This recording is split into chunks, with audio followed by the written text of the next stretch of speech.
to talk about uro-oncology. It's quite a broad topic. There are, of course, lots of cancers in the urological tract, and we thought we would focus on prostate and renal cell for today. Very happy to host later sessions to talk about the others if required. And I thought maybe we could run it just as a little update on things that might be relevant or that may have changed, or how we do things differently today compared to maybe when last 5-10 years, the progress has been. So looking at prostate cancer, I was going to talk about these topics, starting with PSA screening. But before that, I need to set the background that prostate cancer is a prevalent disease. This is quite an interesting table because it was done based on Hungarian males who had died from other causes, and they did an autopsy study looking at incidental prostate cancer and found actually it correlated by percentage roughly with the age. So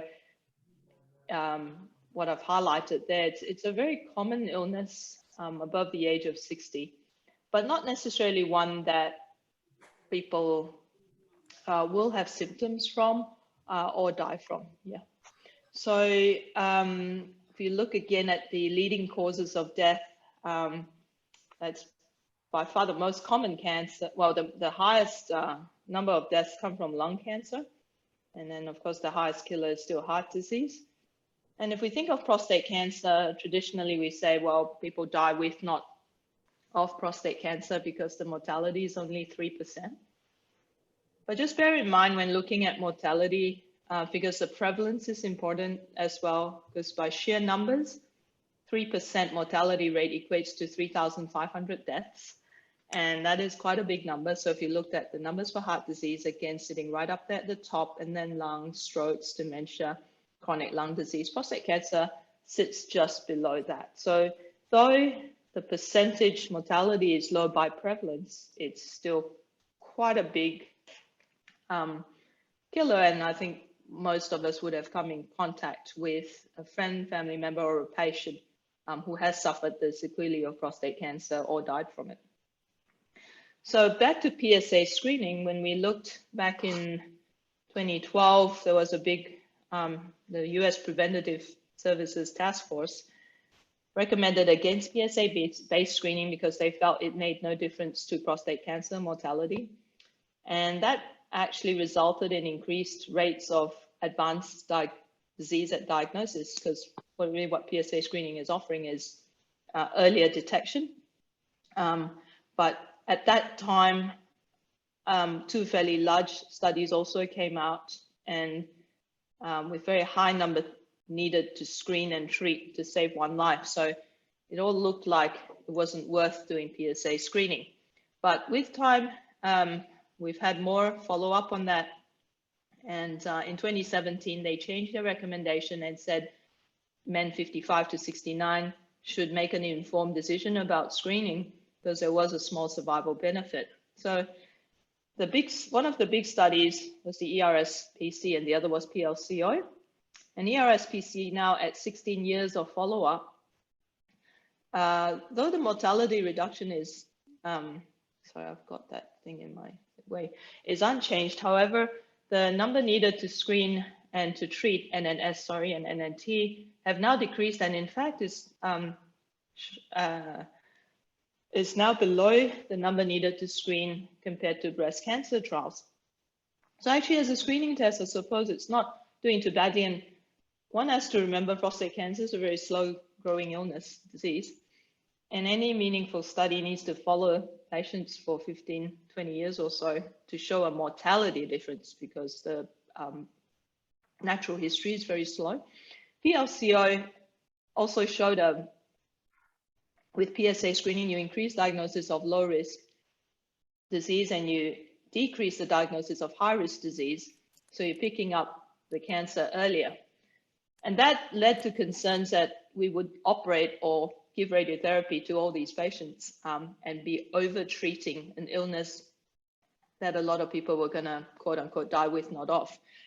And one of the ways to manage that overtreatment is to use active surveillance. So I'm sure the audience is familiar with that, where we don't treat Gleason 6 prostate cancers if they meet certain criteria, or sometimes we weigh it out against a patient's age and other comorbidities, and we don't always offer active treatment. And by that, we decrease the morbidity of the treatment, but we still offer an early detection and surveillance so that we can detect progression and hopefully reduce mortality. So if you look at the follow-up data now, the number needed to screen has dropped with increasing follow-up to 570, and number needed to treat 18, and that's with 16 years of follow-up.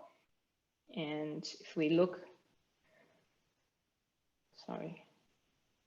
at this other study where they looked at, it's called a PROTECT study. So here they randomized patients with localized prostate cancer, so not high-risk disease, but fairly low-risk disease. They actually compared treating them with radical prostatectomy or treatment with radiotherapy against active monitoring. Now, this was before active surveillance and before PSA screening, so they're quite old,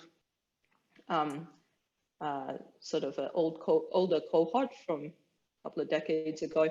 And they noticed that monitoring, in fact, didn't show much difference in mortality, but it did result in a higher incidence of progression and metastases. So if you just look at these figures here, if they're just monitored, then it almost double or more the risk of progression and metastases, even though the deaths remain fairly low at that 10-year follow-up. I'll skip that one. We also looked at the SPCG4 trial. And once again, this was where men were randomized into radical prostatectomy or watchful waiting. And in fact, you can see that the number needed to treat in this study was actually, to prevent one death, is actually 8. So with this follow-up of 23 years, you can see that number needed to treat coming down as well. So actually you do potentially reduce mortality and to treat 1 to prevent, treat 8 to prevent 1 death. So you have to be selective, I think, about the patients, because the largest benefit was in men less than 65 years of age. So younger men would benefit more, and intermediate risk disease rather than low or high risk. Skipping through those, let's go on to the next topic, MRI of the prostate. So as the Medicare criteria are a good one to follow to kind of know who to do MRI prostates in or not. At present, it's not recommended to replace prostate biopsy or to be used in initial screening. That's still the job of PSA and even rectal examination. So the prostate MRI, that's why the criteria for referral is by urologists, oncologists, and partly for those reasons and funding. But to kind of stop a lot of MRIs being ordered for the wrong reasons, providing false security or reassurance. So you have to have some of these criteria, abnormal DRE, and so on with the PSA test. And remember, you need 2 tests within 3 months, and they have to satisfy certain criteria, and you can look these up. And without that, Medicare will not fund an MRI. So looking at the MRI, we hear about these things called PIRADS lesions, and just interesting to look at that table here, what a PIRADS lesion looks like. And basically they look hypo-intense, and then they've got diffusion restrictions, so that makes them PIRADS 4, or if they're larger, they become greater than 5. And roughly the sensitivity for picking up higher grade cancer is pretty high, but it's not so good for the low grade cancer. So in a way, it is not excluding a prostate cancer diagnosis completely, especially with the low grade, but in a way it may select out the higher grade cancers that you do want to know about and treat. What it also does is assist with the prostate biopsies in order to target better and have a lower false negative rate. So moving on to prostate biopsies, we have transitioned from doing transrectal biopsies to transperineal. And the two techniques you can see with the needles, the transrectal route goes through the rectum and samples the posterior part of the gland quite well. But the views that you get on the left side, lower part ultrasound, are sagittal views, and they're very hard to match cognitively with where a prostate lesion might be. Whereas with the transperineal approach, you're going through the perineal region with the ultrasound probe in the rectum, and you're able to get biplanar views. So you can use the sagittal to place your needle and the axial to confirm which spot it's in. So that matches very well with the axial images that you get on the MRI. They're just what we're more used to reading, and they, I think, provide better targeting. It also samples the anterior part of the prostate better. But the real difference comes in infection rate, in which there's been a few studies now that show that because we're not traversing the rectum, the risk of sepsis and infection is lower. However, a transperineal biopsy at this stage still requires a general anesthetic in most hands because the patient needs to be completely still in lithotomy position. Moving on to the next slide, PET PSMA is another thing that's come up more recently in the last 5 years. And traditionally, when we diagnose high-risk cancer and you're debating whether to offer active treatment and want to know if the disease is localized or metastatic, we used to do a bone scan and a CT.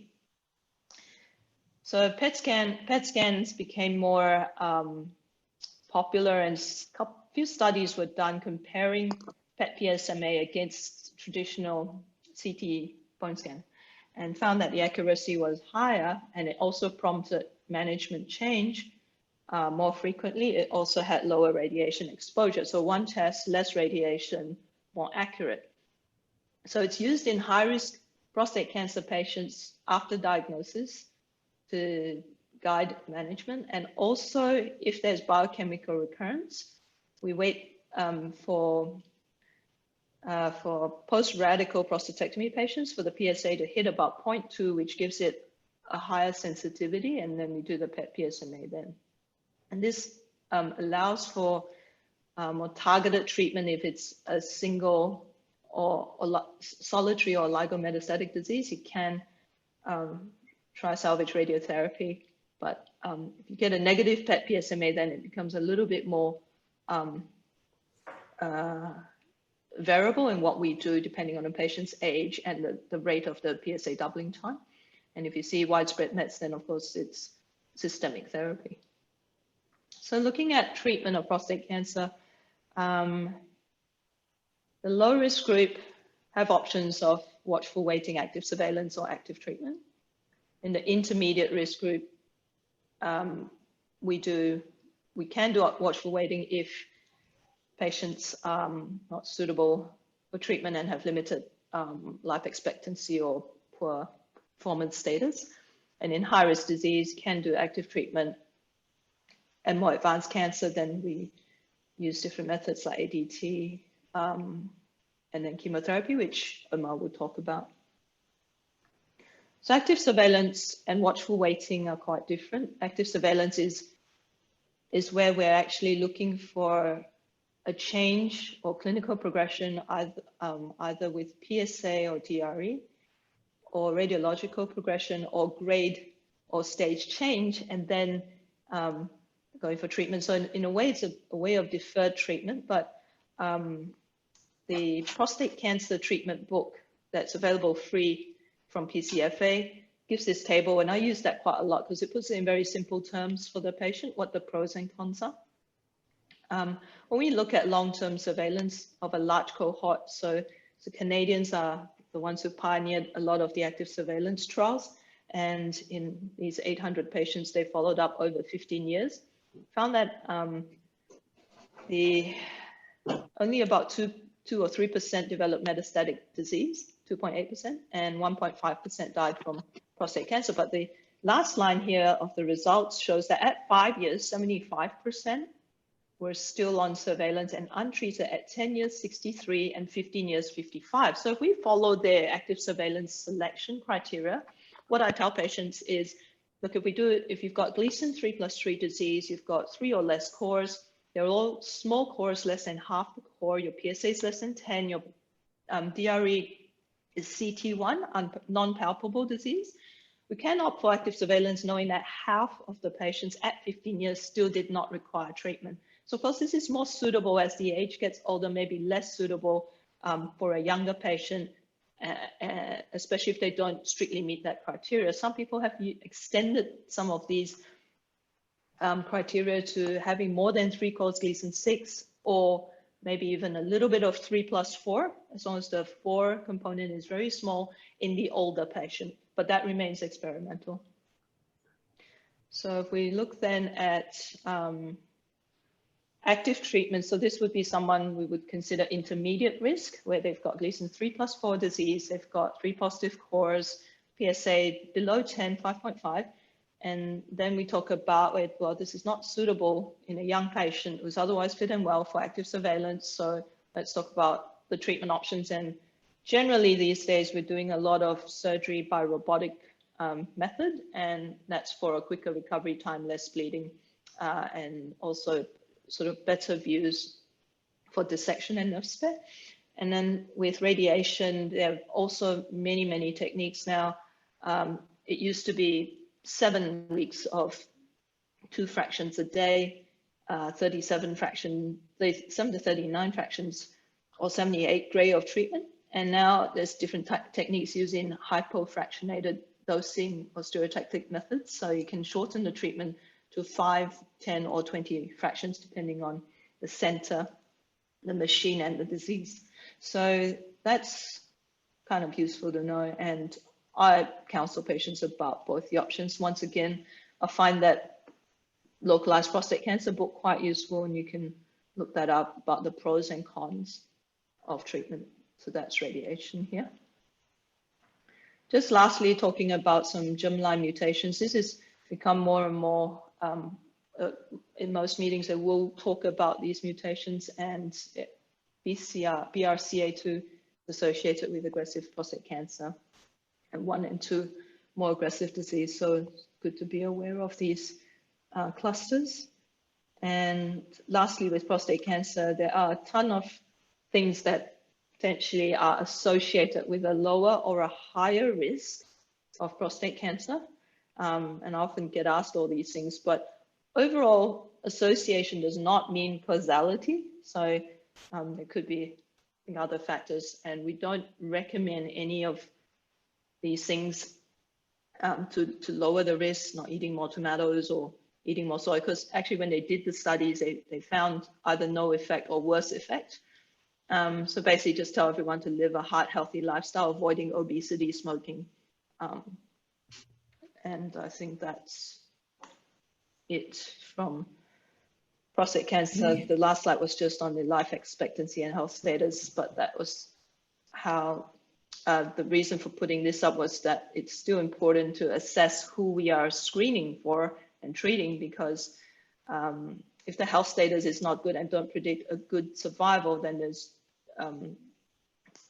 it doesn't make sense to look for or treat prostate cancer. And it's a shared decision-making process too. You wouldn't exclude someone who really wanted to know, because they may have a bit different value system and preference, but still good to be aware that and to put things in perspective when you're treating prostate cancer. I've hit my 20 minutes.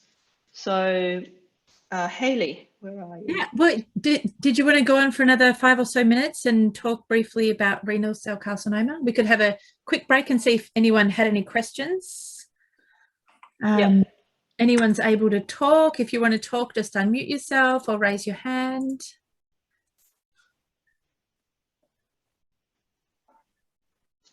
No.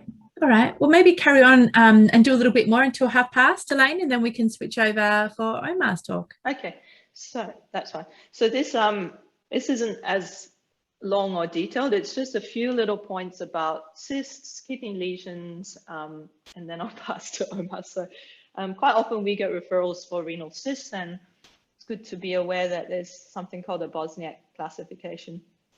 And when you see that reported, it should be a CT.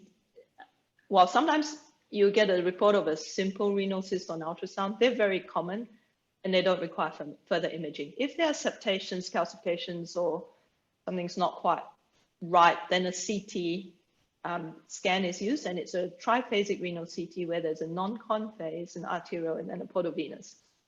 And using the CT images, they have come up with this Bosniak classification of the cysts, and the descriptions on that table on the left, it can be looked up as well online.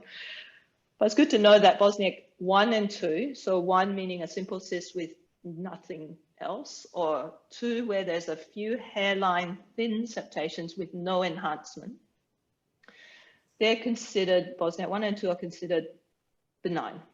The studies have not shown that they transform or anything. Personally, if I found one, I probably would just have another scan done, ultrasound, at 12 months old, just to be sure that there wasn't something small that was developing, but I wouldn't have long-term surveillance for a 1 or a 2. For 2F, that's when the septation has some thickening without enhancement or some calcification. So in that situation, then 5%, there's a 5% malignant risk, and those should be followed up for 5 years. And then when you look at Bosniak 3, they're cystic masses with irregular walls or septations with enhancement. So they're probably a low malignant potential form of renal cell carcinoma.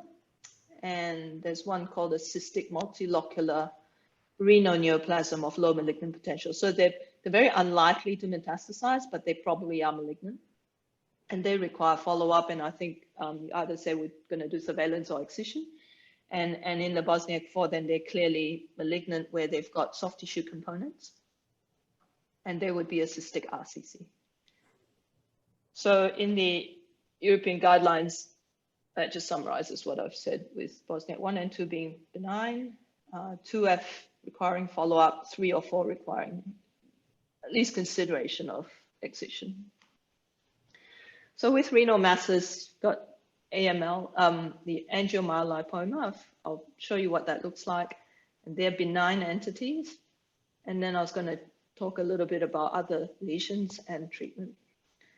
So angiomyolipomas are hyperechoic because they're very fat, high fat containing lesions. And if seen on ultrasound, they're diagnostic. They have a very classic appearance on CT as well. They do not require a biopsy. And if they get large, we do monitor them with ultrasound for a year or 2. And if they grow and hit about 4 or 5 centimeters, then there's a risk of spontaneous hemorrhage, and sometimes we embolize them, but they're not malignant. And the CT and ultrasound are quite diagnostic.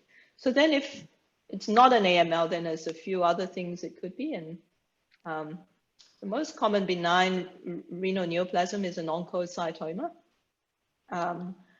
But then other things can mimic as well, infection, infarction, etc. So benign lesions are, when they did biopsy studies, they found benign lesions in about 16%, but it also means about 84% are malignant.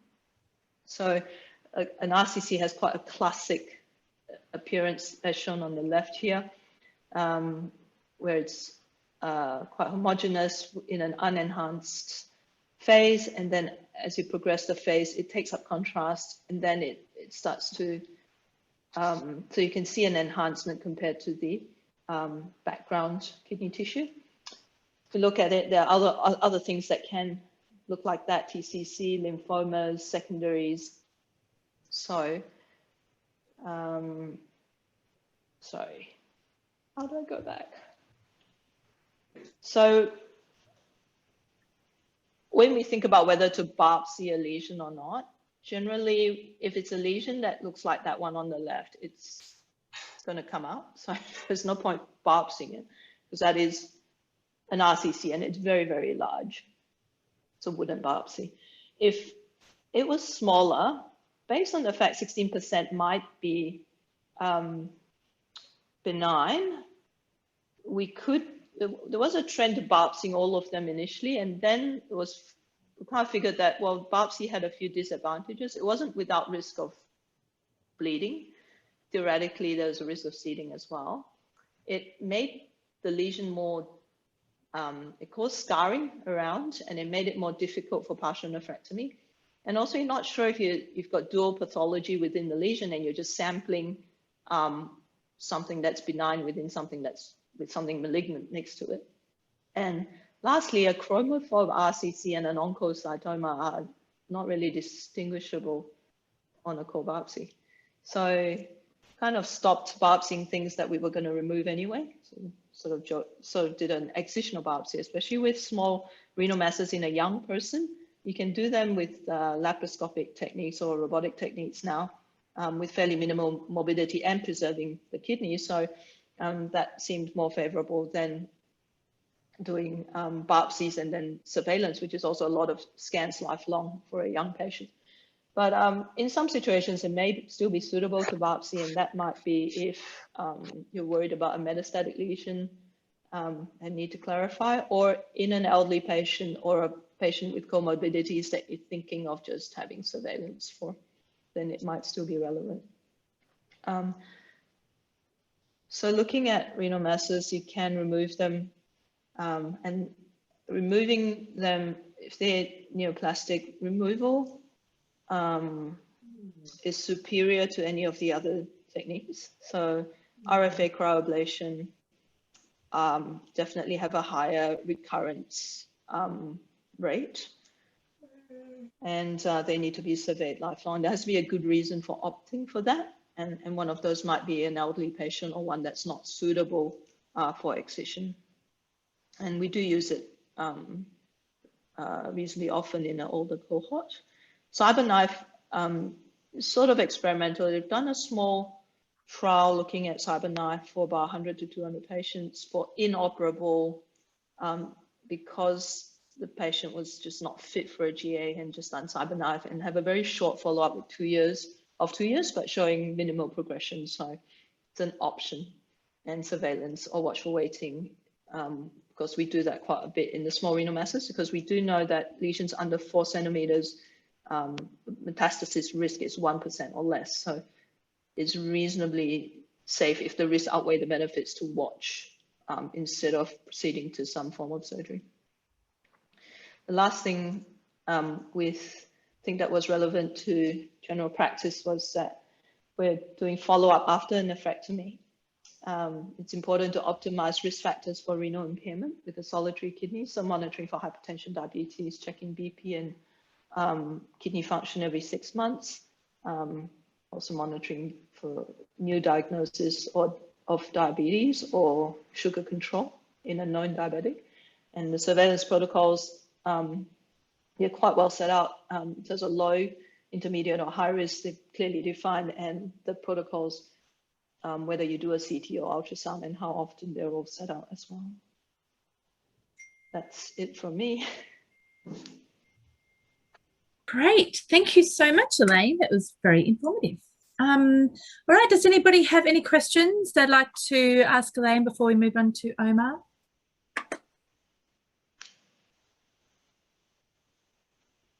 Oh, someone's got their hand up. Oh, it's Ari. Ari, do you have a question, or are you just testing? Oh, no, I have a question actually. Biopsy techniques have improved. I know they now use the Seldinger technique to biopsy. Has the dissemination also negated, or is there still a theoretical risk, or is that a real risk? So this is for renal? Yeah. So I said it was theoretical because even though we did a lot of biopsies, we never saw seeding. But we know it's definitely possible because we get port site metastases. So, I mean, if you extrapolate, it's possible. I'm not aware of any studies that show Seldinger technique or any technique, but it's not a common phenomenon. I've never seen them. Okay. Excellent. But it makes sense Elaine, to keep the cancer out of the tract. by using a sheath or something that they pass their biopsy needles in and out of.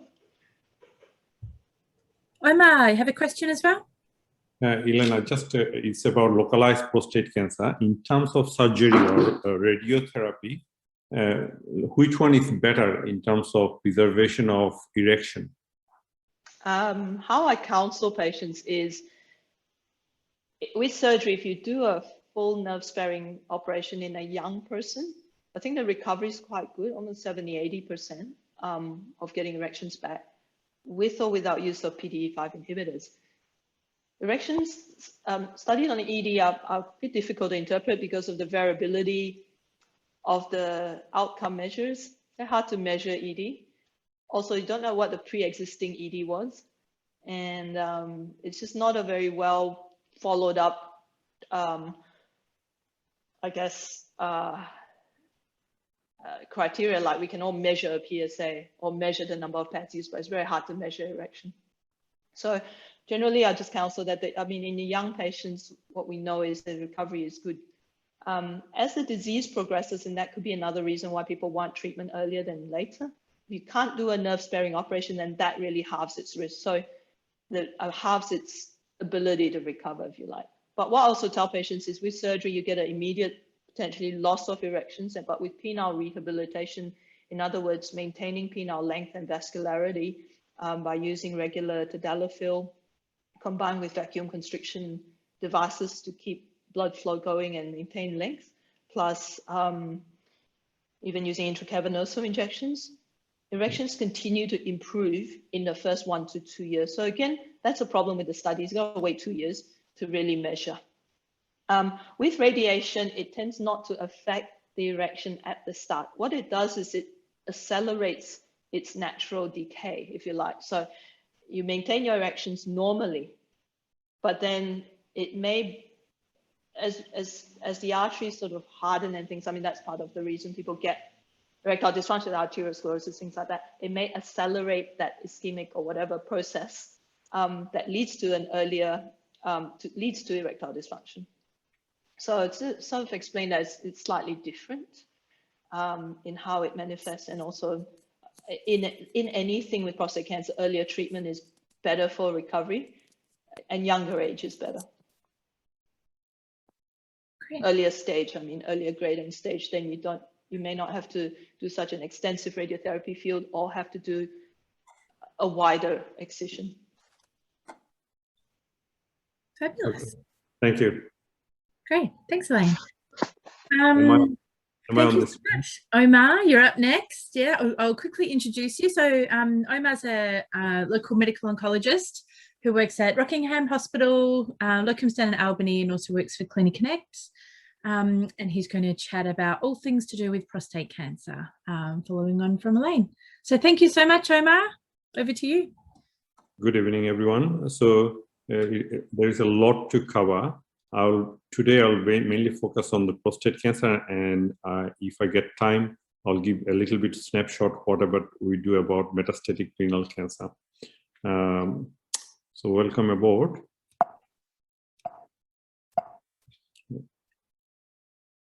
So let's start with the case.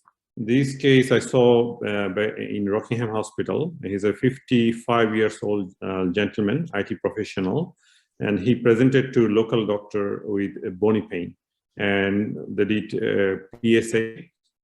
He had mild urinary symptoms at the time as well, bladder outflow obstruction symptoms, and his PSA came up 31.3, and had bone scan, and also had whole body CT scan, which showed he has got extensive bony metastatic disease, and mainly metastasis in a lot of lymph nodes, but no visceral metastasis. He had a TRAS biopsy and showed adenocarcinoma of the prostate, and Gleason score was 5+4 equal to 9, which put him in the risk group of 5. And this is the bone scan he presented to it. If we can see that his femur was almost cracking at the time I met him at Rockingham Hospital. He could barely walk. So straight away, we started him on androgen deprivation therapy, and he had a right femoral nail back in April 2018. And finished 6th cycle of docetaxel chemotherapy back in August 2018.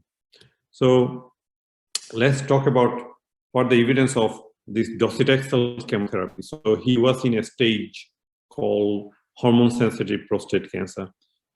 So the way we define hormone-sensitive or hormone-resistant prostate cancer is we start androgen deprivation therapy and follow up these patients. If we look at the testosterone level, see that it is less than 50 nanogram. Couple of books refer 45 nanogram. And if we see that consecutively raise of PSA or radiological progression in 3 months interval, then we call them castrate resistant. So he was in castrate sensitive stage. So more and more evidence is coming along that whenever a patient is present with the castrate sensitive prostate cancer, we just not rely on androgen deprivation therapy. We know that prostate cancer is a testosterone driven hormone. Yes, androgen deprivation therapy works, but since last decade, more and more new medications coming to add up with androgen deprivation therapy with proven benefit to improve survival.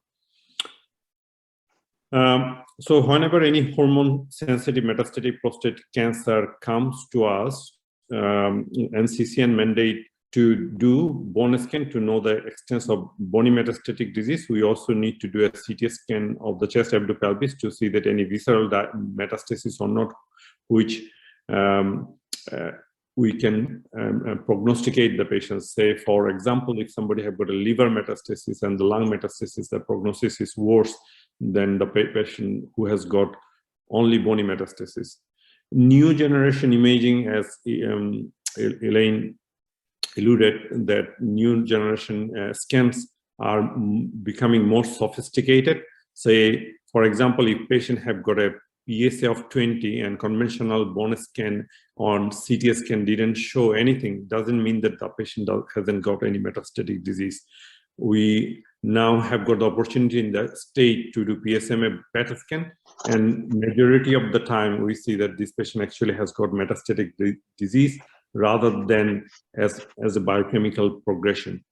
And it also, the bone scan also help us, all those can help us to determine if the patient has got an oligometastatic disease or polymetastatic disease. In different trial, this oligometastatic and polymetastatic disease was defined in different way.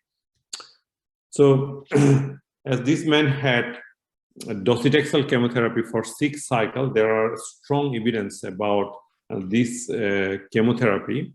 So there are several trials done. The 3 important trials that change the domain called CHARTED, GETUC, and a STAMPEDE trial. Among those, I'll go back. Among those most important trial I will focus on is called a STAMPEDE trial. And in this hormone sensitive state, they also tried, rather than having docetaxel, tried androgen receptor manipulation by adding enzalutamide and some anti-hormonal like abiraterone, which acts on the pathway of testosterone production. So there are a couple of trials, Latitude, Enzymite, and Archis trial. This all published recently and has shown significant survival benefit. I will just quickly see. So if we look at from the docetaxel point of view, like if you look at the CHARTED trial, there is hazard ratio of like progression-free survival was 0.58. That means an overall survival was hazard ratio of 0.63. That means if I give docetaxel to someone, then the risk of death I'm reducing by almost 40%. This is a significant. So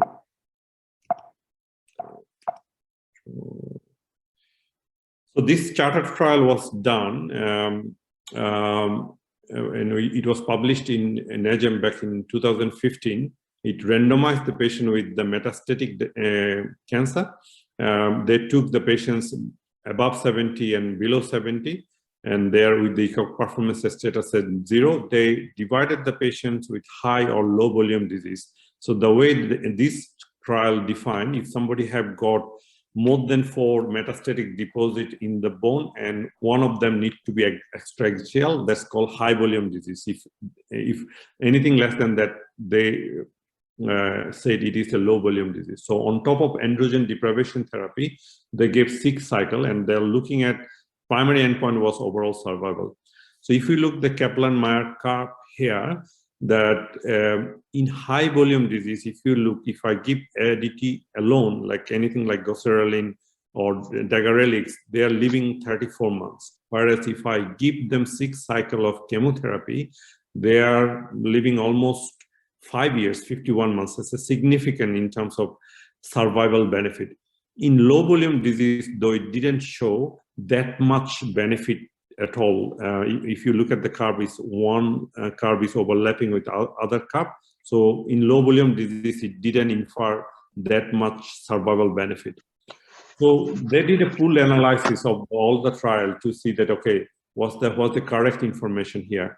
And in the pooled analysis, even still, it showed that from all the trial, if I give docetaxel chemotherapy, in majority of the trial, there is benefit, but benefit in different trials varied. Like if you take GETUC-5 trial, the hazard ratio was 0.90. There was a lot of variables there was in that trial, so probably the hazard ratio didn't come to a significant level, but still it is a practice we are doing. Any patients come through the door, we assess that whether docetaxel is available or not. Then, as we alluded that in low volume disease, the docetaxel chemotherapy didn't significantly improve overall survival. So more and more new trial came up, like Latitude and Enzamat trial, and these are all with the oral medications. Enzamat trial with tried with a tablet called enzalutamide, and Latitude and Stampede arm tried with a tablet called abiraterone. Very well tolerated tablet, very minimum side effects, and they tried all those tablets in high and low volume disease. And even in the low volume disease, if you look at the Enzamat trial, the hazard ratio for overall survival is 0.43. So what it means that any patients with, like any patients, we are giving enzalutamide in even a low volume stage, significantly 60% decreased risk of death with the enzalutamide. So whenever a patient is coming to us through my door, first things I assess this patient, okay, whether this patient is fit for chemotherapy, what's the age, what other comorbidity this patient has got. And a lot of patients are very much resistant of chemotherapy. Docetaxel has got side effects, not prolonged, but one of the significant side effects is the peripheral neuropathy people get after 5 or 6 cycles of chemotherapy, and sometimes it stays with them for a long time. So it's not a favorable medicine. But from the PBS perspective, in this castrate-sensitive stage, only medications I give still is the docetaxel. Abiraterone and enzalutamide is still a very strong evidence there. Unfortunately, PBS doesn't allow us to give this medication until they go to castrate-resistant state. Let's talk about another variety of the patients. A lot of patients comes from the general practitioners, or also come from our urology colleague. These patients are the cohort of patients. They have got PSA is going up 20, 30, 40, but on the conventional imaging didn't bring up any metastatic lesion. What to do with this group of patients? So I will highlight this paper that came in Journal of Clinical Oncology. So they followed up patients with PSA of different level, and they looked at the doubling time of the PSA. If somebody have got, if you look at the right side of slide, if somebody have got a PSA doubling time more than 18 months, these are, they have got a slow growing disease, and they are still alive for long period of time. Whereas if PSA is doubling within 6 months time, they are high risk of having metastatic disease and high risk of death. And the same slide saying the same thing. Based on this concept, they tried different kind of medications. See that if we target these patients with oral medications like apalutamide, enzalutamide, and darolutamide, see that improves their survival or progression of disease. So there was 3 trials came up in very recent time, since 2018 to 2020. One was a Spartan trial, and in that trial, on top of the ADT, they tried apalutamide, and Prosper trial tried enzalutamide, and Aramis trial and tried that tablet called darolutamide. We have got access to enzalutamide, very well tolerable medications. Darolutamide and the apalutamide also showed in the trial the risk of having serious adverse effects is very minimum.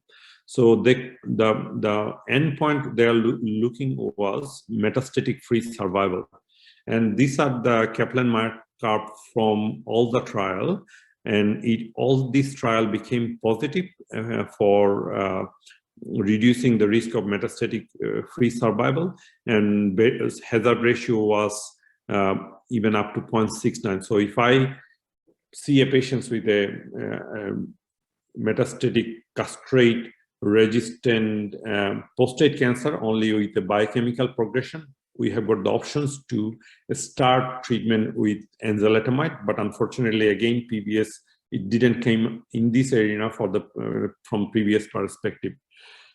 The only fallacy of this trial, they have tried the conventional scanning like CT scan and the bone scan. They didn't go for PSMA PET scan or Flocculine scan, any kind of a new modality for scan for this patient. So we don't know whether this patient has been already been had metastasis, probably underdiagnosed with the CT scan and the bone scan. So that's the snapshot of those trial. Now, just let's continue with the first patient we talk about. So when we give his chemotherapy, his PSA dropped up to 0.13. This poor man had significant side effect from docetaxel. One of the rare side effect was the fluid retention. So he, from almost 80 kilo weight, he gained 95 kilo. And then with his leg, he had severe pain, still having ongoing pain, though there is no metastatic disease. And he cannot do that much exercise, so his weight control was a big problem for him. Since March 2019, we saw subsequently his PSA started progressing, and it radiologically also progressed disease, and it declared that he has got metastatic disease. So we started enzalutamide for him, and since then his PSA has been very well controlled, 0.01. But he has got all the side effects from the androgen deprivation therapy. Depression is a big part of it. Given he's 55, he hadn't had any physical relationship with his wife for the last 3 years, and we tried different methods, including Viagra. Nothing helped him. So let's talk about the metastatic castrate-resistant prostate cancer. In the metastatic castrate-resistant prostate cancer, there are different drugs developed since 2004 and onwards.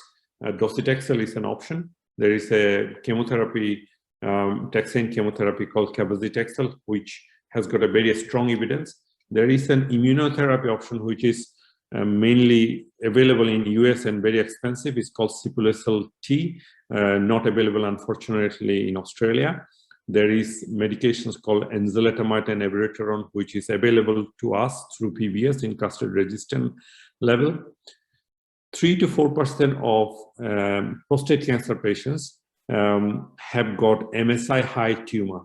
MSI high tumor has shown significant benefit from immunotherapy called pembrolizumab, but in my practice in the last 5 years, I haven't found a single patient with the MSI high prostate cancer.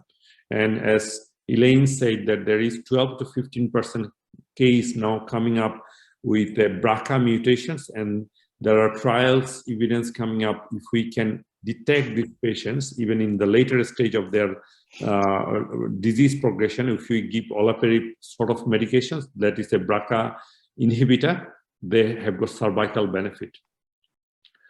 Okay, so this is there was 2 trials about docetaxel, but this trial was back in 2004 time period. So still docetaxel is an option if patient hasn't had docetaxel in their castrate sensitive stage.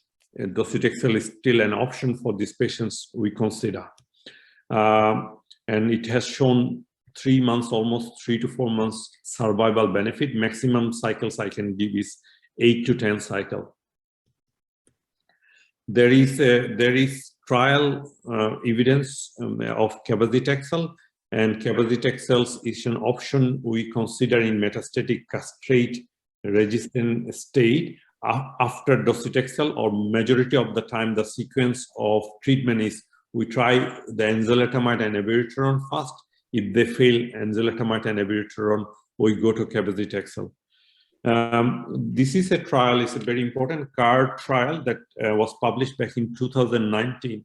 What they tried to determine is, in terms of the oral medication, enzalutamide and abiraterone, whether this is a better drug choice or we should straight away go for the cabazitaxel. It was a positive trial.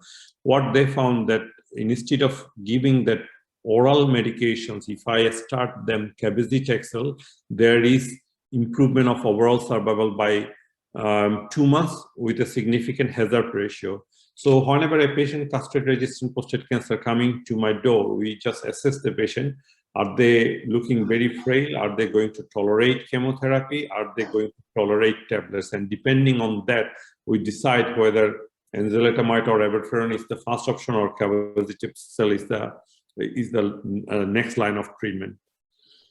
I just finished the talk by giving a little bit in light about the PSMA related treatment. So as we know that the PSMA PET scan become available for diagnosis, but recently new trial is coming up. If with the PSMA we can add up a radioisotope, any state, castrate-resistant state, if we give them this treatment, there is a significant improvement of survival of this patient. So this is a patient, if you look at up there is a little bit of iliac crest involvement in the PSMA PET, and I will show you.